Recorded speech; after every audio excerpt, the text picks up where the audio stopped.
दोस्तों, जय जोहार। मैं कौशल तिवारी और बिहनिया संझा में आपका स्वागत है। छत्तीसगढ़ में नगरीय निकाय का चुनाव हारने के बाद कांग्रेस में जबरदस्त बवाल मचा है। वर्तमान प्रदेश अध्यक्ष दीपक बैज को क्या बदल दिया जाएगा या फिर भूपेश बघेल अपने पसंद का किसी को अध्यक्ष बनाएंगे, या फिर राजनीतिक रूप से जो चर्चा चल रही है कि टीएस बाबा को अध्यक्ष बना दिया जाएगा। ऐसे कई सवालों के बीच छत्तीसगढ़ कांग्रेस के कई नेता दिल्ली में डेरा डाले हुए हैं। तो दूसरी तरफ अब जो चर्चा है वह यह है कि भूपेश बघेल ने टीएस बाबा को अध्यक्ष बनने से रोकने के लिए सारे हथकंडे अपनाना शुरू कर दिया। टीएस बाबा और भूपेश बघेल के बीच की लड़ाई नई नहीं है।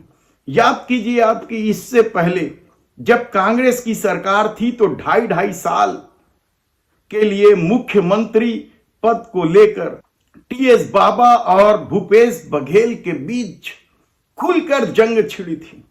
हालांकि बाद में टीएस बाबा को उप मुख्यमंत्री बनाकर मामले का पटाक्षेप करने की कोशिश की गई, लेकिन उस दौर में जिस तरीके से भूपेश सरकार पर भ्रष्टाचार के गंभीर आरोप लगे, ईडी ने चौतरफा घेराबंदी करके कांग्रेस के नेता ही नहीं बल्कि कई आईएएस और आईपीएस को अपने घेरे में लेना शुरू किया, जिसका परिणाम यह हुआ कि कांग्रेस विधानसभा का चुनाव बुरी तरीके से हारकर सत्ता से बाहर हो गई। और कहा जाता है कि उस हार के बाद कार्यकर्ताओं का गुस्सा भूपेश बघेल पर जमकर फूटा था। इस हार की वजह भी यदि भूपेश बघेल और उनके कुनबे थे कहा जाए तो गलत नहीं हो। दीपक बैज तो तब नए नए अध्यक्ष बने थे। मोहन मरकाम को भूपेश बघेल के कोप भाजन का शिकार होना पड़ा था। ऐसी परिस्थिति में जब विधानसभा की तमाम जिम्मेदारी भूपेश सत्ता स्वयं संभाल रही थी और बुरी तरीके से पराजित हुई, उसके बाद यह सवाल उठने लगा था कि समीक्षा की जाए। और समीक्षा बैठकों में जिस तरीके से राजनांदगांव से लेकर बस्तर सरगुजा तक भूपेश बघेल के खिलाफ कार्यकर्ताओं ने बोलना शुरू किया, उसके बाद कहा जा रहा था कि भूपेश बघेल को अब कोई जिम्मेदारी नहीं मिलेगी।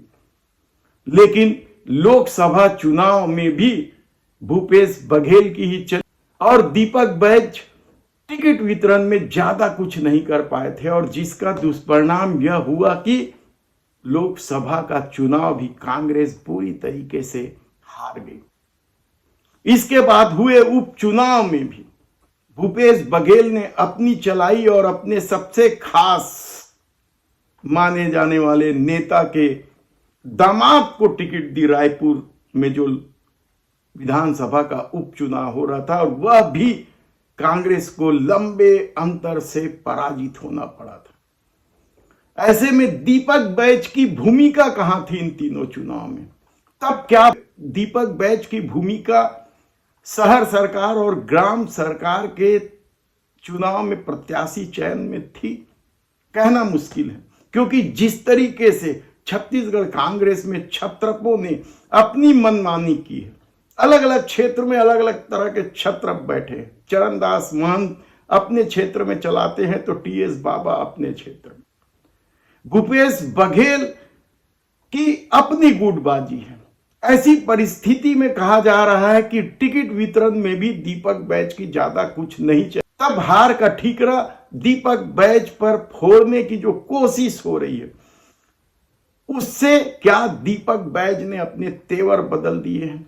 लेकिन नगरीय निकाय चुनाव परिणाम आते आते जिस तरीके से भूपेश बघेल ने दिल्ली में अपनी पहुंच को साबित किया या दिखाने की कोशिश करते हुए महासचिव के पद पर जा बैठे और पंजाब जैसे राज्य के प्रभारी बन गए। उसके बाद यह कयास लगाए जा रहे थे कि टीएस बाबा को अध्यक्ष बना दिया जाएगा, दीपक बैज को हटा दिया जाएगा। लेकिन सबसे दिक्कत की बात यह है कि यदि छत्तीसगढ़ में मुख्यमंत्री आदिवासी वर्ग का है, तो फिर कांग्रेस एक आदिवासी नेता को हटाकर कैसे टीएस बाबा को अध्यक्ष बना सकती। और इसी तरह के दावे के साथ कहा जा रहा है कि भूपेश बघेल ने हाईकमान के सामने अपनी आपत्ति दर्ज करा दी है और बकायदा कई नेताओं के लॉबिंग के साथ टीएस बाबा को अध्यक्ष बनने से रोकने की पूरी कोशिश की जा रही। लेकिन क्या दीपक बैज हटेंगे? इन सवालों के बीच सबसे महत्वपूर्ण खबर जो निकल कर सामने आई है, दीपक बैज ने अब अपना तेवर दिखाना शुरू कर दिया है। नेताओं के विवाद को लेकर कांग्रेस में जो छत्तीसगढ़ कांग्रेस में जो रार छिड़ा हुआ है वह भी कम चौंकाने वाला नहीं है। कई नेता खुलकर विश्वमन करने लगे हैं। राजनांदगांव के ग्रामीण जिला के अध्यक्ष भागवत साहू ने तो पद से यह कहते हुए इस्तीफा दे दिया कि वे जो चुनाव लड़ रहे थे जिला पंचायत का, उसको हराने में बड़े नेताओं ने कोई कसर नहीं छोड़ा था। उन्होंने विधायकों का भी नाम लिया है, तो भूपेश बघेल से लेकर गिरीश देवांगन के भी नाम सामने आए।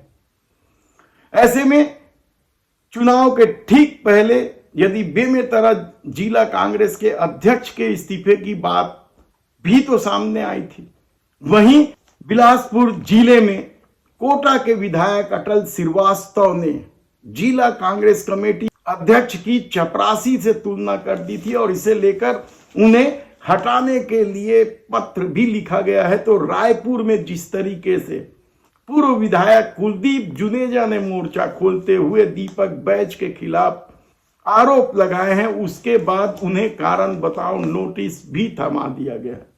ऐसे में कहा जा रहा है कि आदिवासी वर्ग से जो दीपक बैज अध्यक्ष है उन्हें हटाना इतना आसान नहीं है और शायद यही वजह है कि अब दीपक बैज ने अपने तेवर कड़े कर लिए हैं।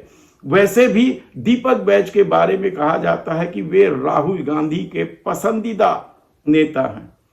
तब देखना है कि जो कवायद दिल्ली में की जा रही है, चर्चा तो इस बात की है कि जिस तरीके से टीएस बाबा को मुख्यमंत्री बनने से रोकने के लिए तब भूपेश बघेल ने शक्ति परीक्षण किया था, उसी तरीके से शक्ति परीक्षण की नौबत यदि आई तो भूपेश बघेल उससे भी पीछे नहीं हटेंगे।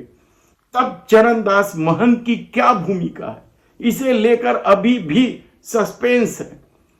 चरणदास महंत के बारे में अमूमन कहा जाता है कि वे किसी से सीधे दुश्मनी नहीं लेते और सबसे मिलकर चलते और यही वजह है कि विधानसभा चुनाव में चरणदास महंत खुद तो जीते ही अपने जिले में भी कांग्रेस को शानदार जीत दिलाई थी और लोकसभा चुनाव में भी उनकी धर्मपत्नी ज्योत्सना महंत जीत गई थी।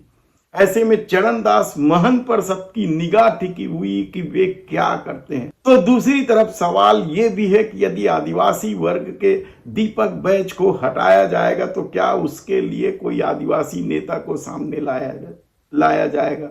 ऐसे कई सवालों के बीच दिल्ली में जो कांग्रेस के बड़े नेताओं के बीच जो जंग छिड़ी है वह इतनी आसानी से समाप्त होता नहीं दिखाई दे रहा है। तब हाईकमान किस तरह का निर्णय लेती है यह देखना होगा।